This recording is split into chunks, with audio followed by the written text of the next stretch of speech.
Hey guys, it's Francine Simone, and today I am here to review Before She Ignites by Jody Meadows.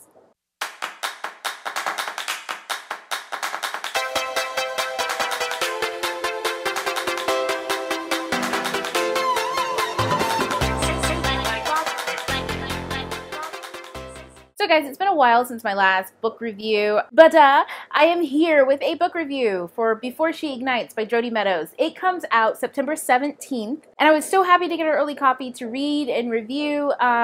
This was one of the books that I really was looking forward to. And I'll get into why in a little bit. But for those of you who are new to my channel, by the way, I hit like 9K somewhere along this way, and I just want to say thank you. I don't know where all of you came from, but thank you for being here.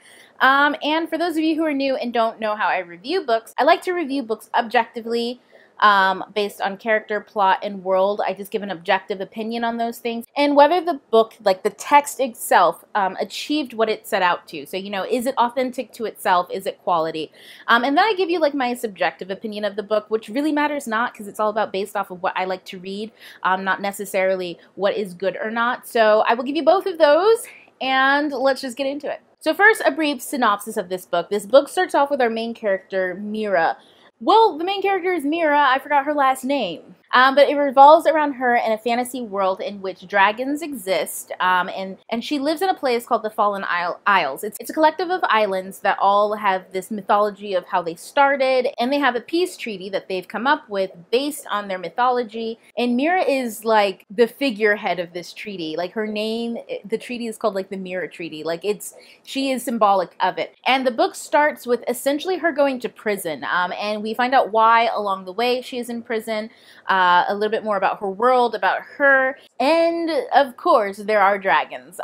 There's a little bit of dragon smuggling in this book. There's cool and creative mythology, there's cool and creative culture, and as you can see based on the cover of this book, it features a diverse character. She is brown and or black, and one of the reasons why I was super excited to read this book is because it has absolutely nothing to do with her being black. In fact, the culture in itself is completely made up, so it's not based off of American blackness, African blackness, Caribbean blackness, like any of the possible places where you can find people of brown and or black skin. It is not based off of any existing mythos. It is all completely made up. So as a teen, this would have meant a lot to me based on just this cover. So with all that being said, let's go ahead and jump into character and then plot and world. So as I said, Meera is our main character, and if I could sort her into a Hogwarts house, she would definitely be a Hufflepuff. This girl loves nature, dragons, she is good-hearted, she is kind, she believes in the best of people, and she is quite naive. Not that Hufflepuffs are naive, but they've got that naivete in a sense going, and that is Meera to the T. Now, side note, subjectively, I am a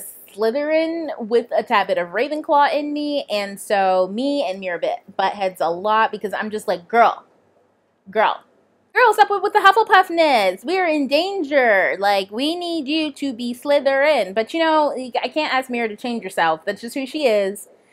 Just had to deal with that. I had to accept Meera for who she is. And speaking of who she is a complex character. I have to say that Meera, I give a good 5 stars on character development because this book is heavily internal. We see a lot of her internal struggles. Like, for one, she has severe anxiety. I would not call it a slight case of anxiety. She had a very traumatic experience in her life that gave her severe anxiety. And also, her mother is a big pusher of insecurities onto poor Meera.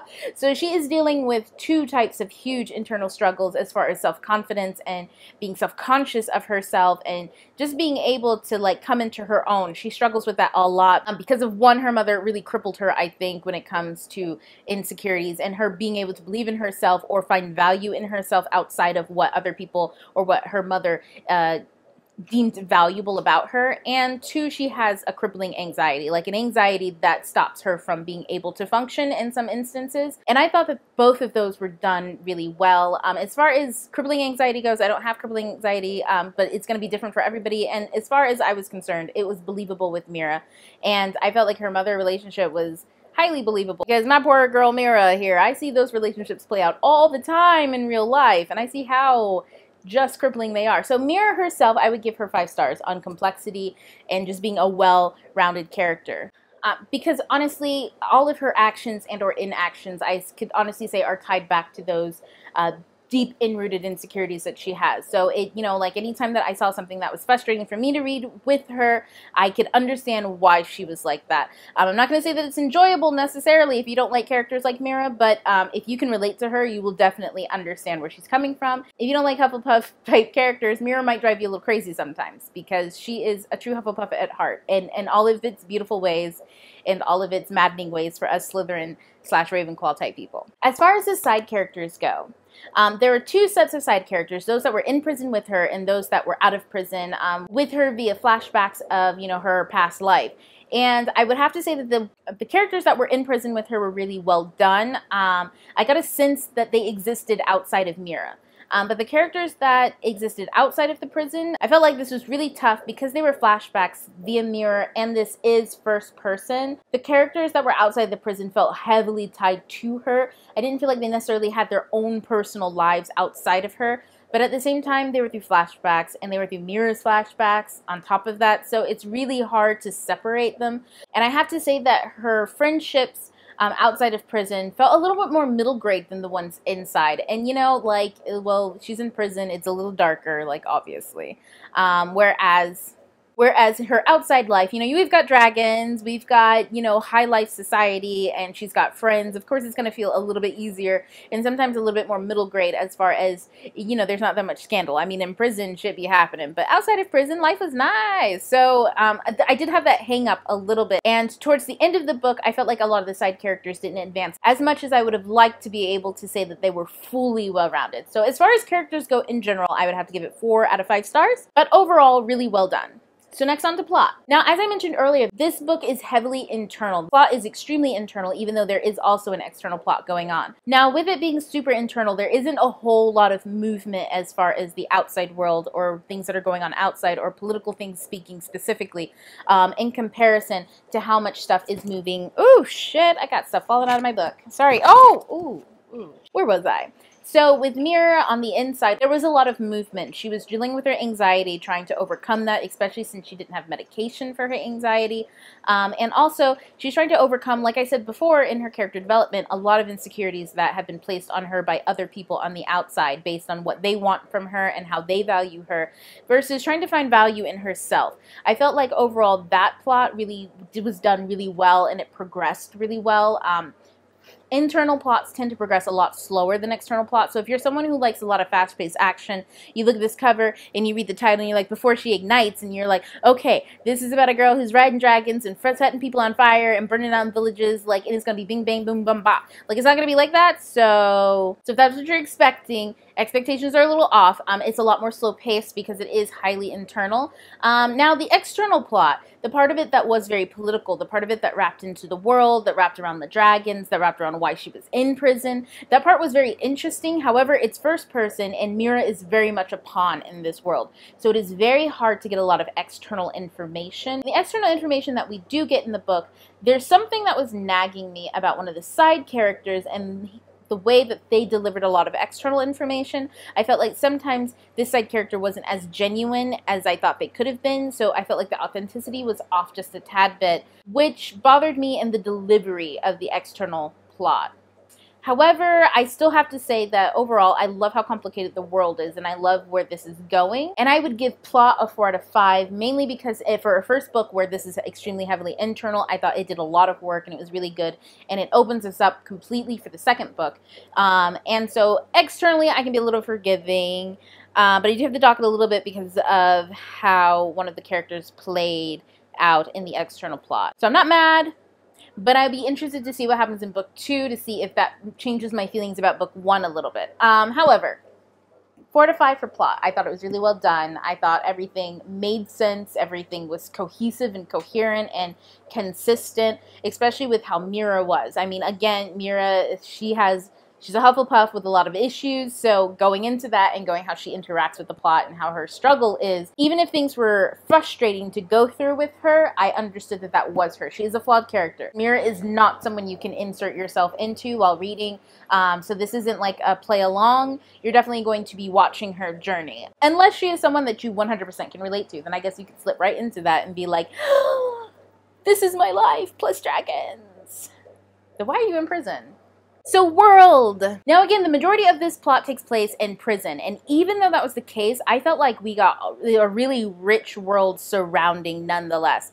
There is a huge mythos that surrounds this world, that surrounds the entire setup of everything. The islands, each island has a different god that it's placed on. It's really interesting. I kept having to wrap my head around the fact that these people really believed that their gods existed. It wasn't just a myth, I should say, because IRL, you know, like everybody has a god in a myth, and they're not beings that can be seen, proven, and or disproven. And in this book, it felt like they could totally prove and or disprove it. Like these people believed it, to the fact where I was like, oh, okay, this is real. So that's really interesting, one, culturally, because we're getting this from Meera's perspective, so obviously it is highly tainted in how she views the world, and she is very naive, especially as the life that she's lived has been very sheltered. So it's very interesting to go back and forth between is it or is it not, because she is definitely an unreliable narrator as far as seeing the outside world. So that's really cool, and I really like that aspect of it. Plus, I like the culture. I mean, every time there was something mentioned about the world, it was really well done and well described that I could really see it. So like it was really well done, and I really have to applaud Miss Meadows for that. Now with that being said, I do give the world a 5 out of 5 stars as far as creating a culture and the way that we learn about it. Now I do expect for book 2 for everything to be blown wide open, because like I said, it is all through Meera's perspective, and it is first person, and she is a heavily unreliable narrator as far as this world goes, because she's been sheltered, she's a bit naive, and she's a Hufflepuff. She believes in the best of everything and people until proven otherwise. So she doesn't necessarily question a lot of things right off the bat, and that's really an unreliable person to follow and to learn about everything. But you know, as the book ends, I expect book 2 to really delve into the realness of the world, and or seeing it through, you know, woke eyes, I guess to say. So I'm really looking forward to book 2, I guess I could say. Overall, I would give this book a 4.5 out of 5 stars. And as a subjective opinion, I do prefer my leads to be a little bit more sly, like, you know, our good Slytherin, and a little bit more witty, like a Raven. So I would give it like a 4 out of 5 as far as how much subjectively I enjoy hanging out with Meera. She's a sweet person, but you know, I'm gonna need her to be a little more stabby, stab. Ah! Now guys, I know you're gonna be super, okay, now guys, I know that there's some controversy surrounding this book, and you're probably like, so when are you gonna get to that? What is your opinion on this? So instead of you asking me down below in the comments box and me having to comment to you all individually on my thoughts on it, I'll leave it right here. Controversy surrounding this book. One being the cover. The fact that Jodi Meadows is a white woman and then this cover is a black girl. And to me personally, I really don't give a fuck. First of all, like as a teen especially, back in the day before like YouTube and Goodreads and all that shit, we didn't really care who wrote books. The only purpose of knowing who wrote the book was if you liked the series, you could find them on this shelf easy. I mean, like, I rarely ever looked at author pictures. I didn't care about who the authors were, their lives, or anything like that. I just cared about the book. So that still kind of carries with me today. I mean, it's not to say I don't care about authors. It's just, you know, like, their personal lives don't matter to me as much as the stories that they write, because that's what I want to buy. I'm not buying them, I'm buying their books. Case in point, y'all, don't forget you bought somebody's book, not their diary. So that being said, I mean, I really didn't care as far as that goes. I mean, to me, that's kind of like tit for tat. What's important to me is that, you know, like the teen who I was got to see this, got to see the Bells, got to see brown girls on covers of fantasy books, of books that have nothing to do with their brownness, but everything to do with everything that makes them magical and beautiful on the inside. Well, not to say that skin color doesn't make you magical, but skin color is just color, girl. Everything on the inside about your adventures is what is magical. I want to see a bitch riding a dragon.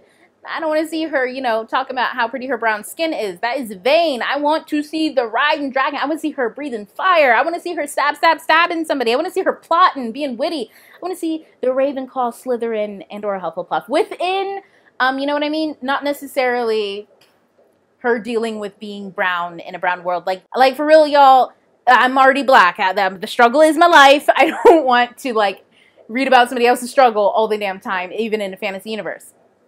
If I wanted that, I would read contemporary. So does that bother me here? No. And Somebody did bring to my attention that her hair is straight instead of, you know, like curly, like the poof poof, like mine. Well, my opinion on that, honestly, is I'm not really insecure about my hair.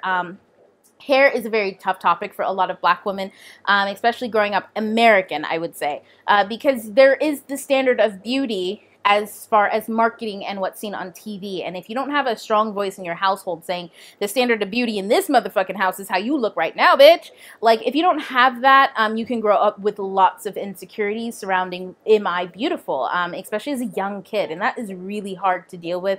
And it travels with you into adulthood. Even if you love yourself and think yourself is beautiful, you can still have insecurities that travel. So I'm not really insecure about my hair. I wear my hair straight sometimes. Actually, hardly ever. I love the cute curls. But, you know, like, if I see somebody who is black with straight hair or curly hair, it doesn't matter to me. I just be like, bitch, that hair is bomb. How'd you get it like that? Because I probably am too lazy for all that. So, does the hair thing bother me? No. And on top of that, I hate to just assume that she's American black or African black. I mean, you know, there are lots of people with brown skin who are different. Skin color is not a culture. It's not an ethnicity. It is simply skin color.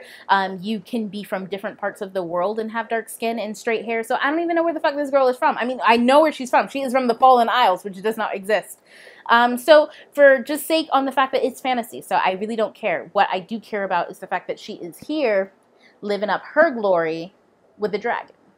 And some other stuff that's been brought to my attention. A lot of people have been saying that they think that this book might be like Blackface because it's just going to be white. If it's not about her blackness or about her ethnicity, or she doesn't like struggle with her blackness in some way, that it's just a white character with black skin, in which case would be considered like blackface. And to me, you know, that just screams, again, yeah, insecurities. To me, perfectly, a character that just so happens to be black or brown or whatever is amazing. I love normalizing, especially as an American, because American culture is not an ethnicity. And so for me, when it comes to talking about those things and those topics, you know, I go to contemporary for that. If I want to know about the black American struggle of being black and dealing with blackness and feeling how black I am, you know, like, I'll go to contemporary where people are honestly delving into those ideas and those insecurities and trying to reflect on them and talk about them. There are beautiful works for that. I read American Street because, oh my God, I live for second or first generation immigration, especially of the black diaspora. It is a beautiful thing to dive into. So American Street, if you love that kind of stuff, guys. But when I read a fantasy book, I'm not trying to be living the black struggle. The black struggle is my life every day. I mean, like, in a fantasy book, I expect someone to create a lush and rich and cultural world. And if race plays a part in that, sure. But in this book, it was a very homogeneous subset of islands. Everyone was brown, so they're not going to have a lot of racial issues. And sure, could there have been some type of, you know, skin tone issues, which, like, almost every country has some type of tonal discrimination between their homogeneous subset. Could there have been that in here? Sure, but this bitch was in prison. Like, she wasn't gonna have them issues in prison. In prison, they was just trying to live.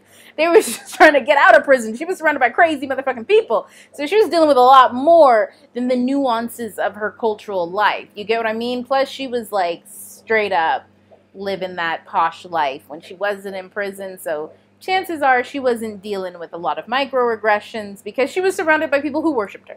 So my opinion on, you know, like, does this book do justice to black Americans or black people or black kids? You know what? Black is a color. It's not a people.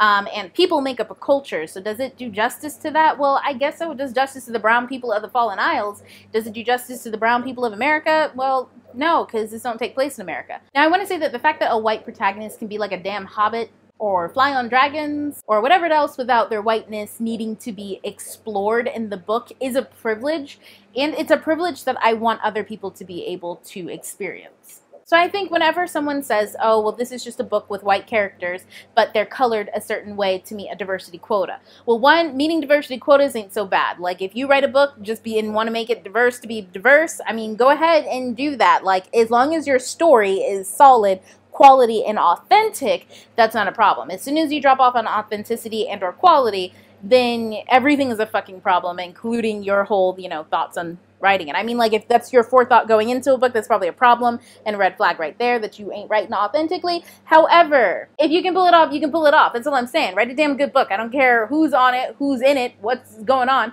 If it's an authentic and a quality book, and someone can enjoy it for that, then by all means, just write your damn book and people read the damn book or don't.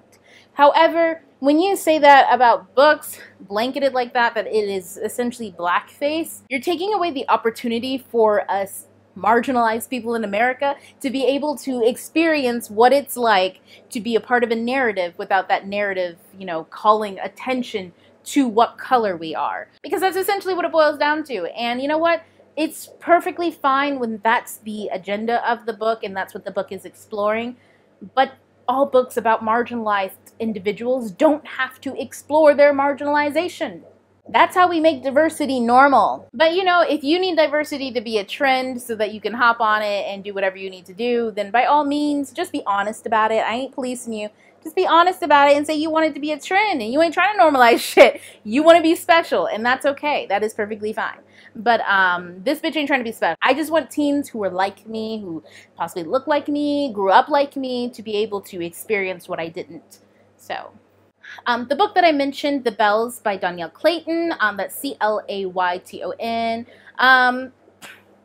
That book also features a brown character, and it is not about her brownness. I haven't read it yet, so I don't want to like shove my foot in my mouth, but that's what I've been told, that it is not about her blackness, and that is by a black author, if that is important to you, because I'm not going to down you on that. If you know what, guys, that is the beauty about reading. You can read whatever the fuck you want by whoever the fuck you want, whenever the fuck you want.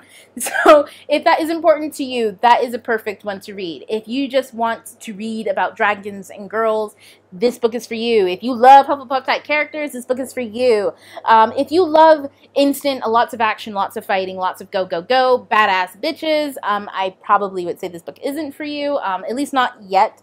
I don't know what book 2 has until, because she could turn into a Slytherin Ravenclaw by book 2, but I doubt it. She's probably a Hufflepuff. She's sweet. But if that's the kind of narrative that you're looking for right now, I would say put this aside until you are ready for a Hufflepuff girl. But other than that, guys, I really enjoyed this book. It was a great quality book. But I believe this is available for pre-order now. I will leave a link down below if it is. So go ahead and snag your copy so that it will be to you in September if this is something that you are excited for and can't wait to read. I liked it. Maybe you will too. So guys, that's all I have for you today. Of course, you can always find me on Instagram or Twitter at Francina Simone. Go ahead and let me know, when you were a teen, what kind of story were you looking for that you could not find, and or you have found it now, or you did later on after you were looking for it. So let me know about your struggles as a reader and or about some dragons. Yes! So that's it. TTYL. So time for now. Bye.